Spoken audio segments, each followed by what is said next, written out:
Hi there, Carol the coach here. And I am on that quest to help you feel happier as a couple.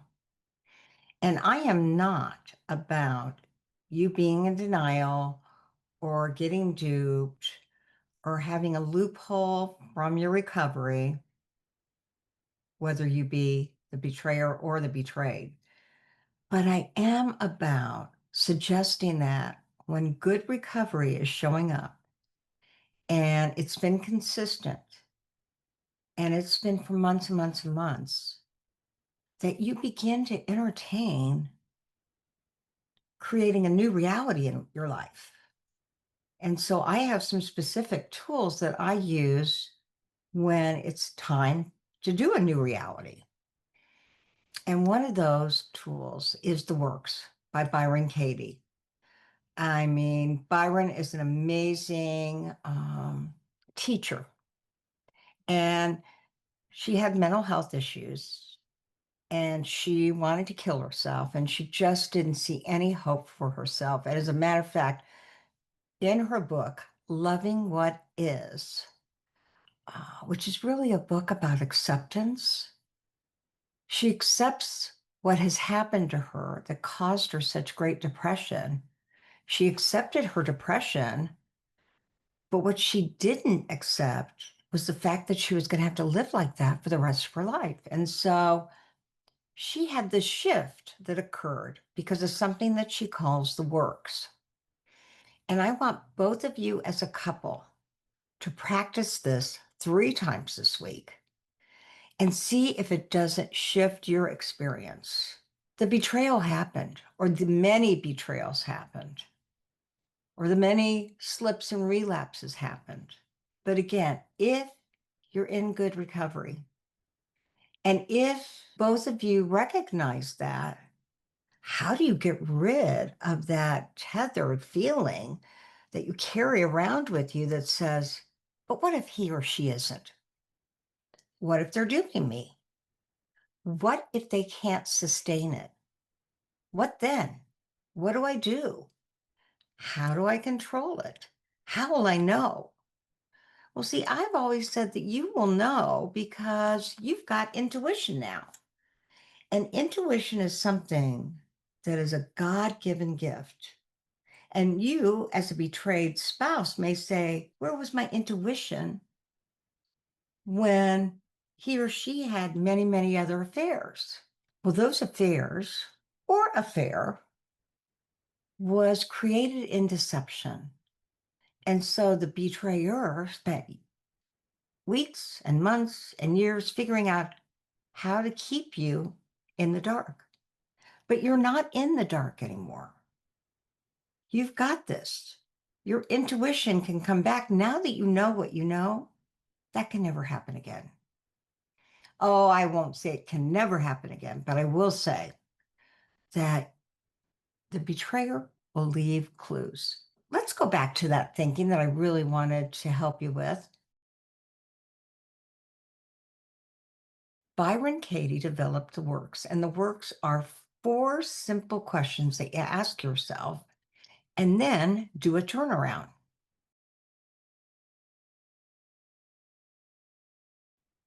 So the first question you ask is it true? Let's say that you thought to yourself, once a cheater, always a cheater. I'm not sure that he will ever stay clean. I'm not sure that he will ever be attracted to me. I'm not sure that he can find the happiness he found in his affair partner. So the first question you would ask is it true? The second question is, can you absolutely know that it is true? Because let's face it, you have a strong feeling of fear that directs you to protect you. I mean, you've been so hurt by this. The last thing you want to do is get hurt again. So when you ask, do you absolutely know this to be true? then more than likely you'll have to consider the fact that no, you don't know that it's absolutely true that he's always going to be a cheater. Then what do you do? Because I maintain if your spouse is in good recovery, going to a fair recovery meeting somewhere, some way, somehow, is practicing creating new values, has a mentor or a sponsor, is sharing with you what he's learning about himself, is going to a specialist, an early recovery couples empathy specialist, to help put you back together again, and it has accountability tools. You're using the 360. You might be doing polygraph tests. You may have covenant eyes on all of his devices. If the betrayer is doing all that, you're going to know if he goes back to cheating. He's going to fall away from that stuff. He is. And then when he does, your intuition will say, woo, woo, I'm in trouble here. My spouse that I love is not working hard enough for me. So then that third question that you ask yourself, when you consider trusting recovery over trusting your fear, is a kind of complex question. And it goes like this. How do you react? What would happen if you believed the thought that he might just be in great recovery, becoming the man you have always wanted? That's interesting, right? That is really interesting. How would I react? What might happen if I believed that? I could breathe easier. I could begin to trust myself again. I could begin to trust him. Gosh, there's so many things that could be different. We could have fun together. We could connect. Wouldn't that be great?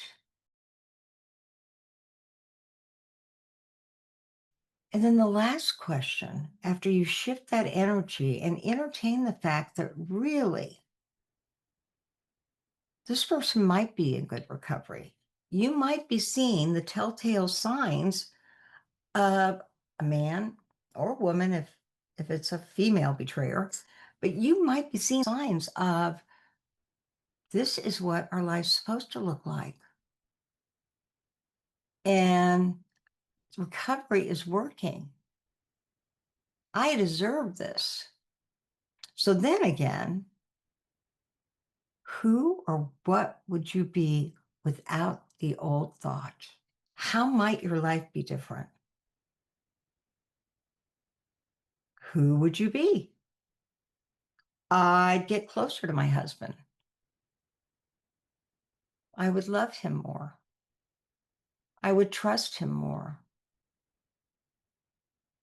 I would feel that sense of this has been a huge, horrible ordeal, but it's a teachable moment. And my husband, the betrayer, is better than he's ever been.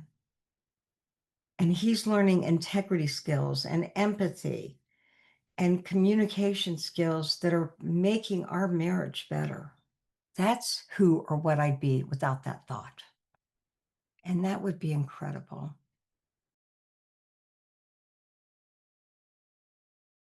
If you can't get there and you think, I don't know, I'm not buying it. I don't want to get duped again. I don't want him to take advantage of me.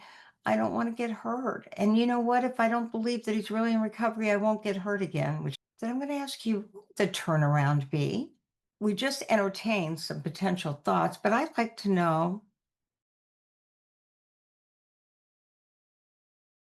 how would you feel if you said, my betrayer, Thomas, isn't lying to me? My betrayer, Sam, is practicing good recovery and getting stronger every day. My betrayer, Darlene, is telling me the truth. My betrayer, Susan, is working hard to be a better person. My betrayer, Susan, is working hard to be a better wife, to put our family first, and to create a whole new set of values that have so much meaning for me. And when you believe those thoughts, you can relax. You can trust your intuition. And that's what counts. I want you to think about that. And I want you to think about one thing that just, oh, you want to believe it, but you can't. And I want you to practice the 4 questions. And then entertain, who would you be if you no longer had that thought? And you know what? Besides trusting your spouse, it would be so liberating and freeing to trust yourself. Give it a shot. Just play with it, practice it, and email me at carolthecoach.com and tell me how it's going. It's a wonderful way to recover from infidelity and accept what happened, but move forward into, as you all know, post-traumatic growth.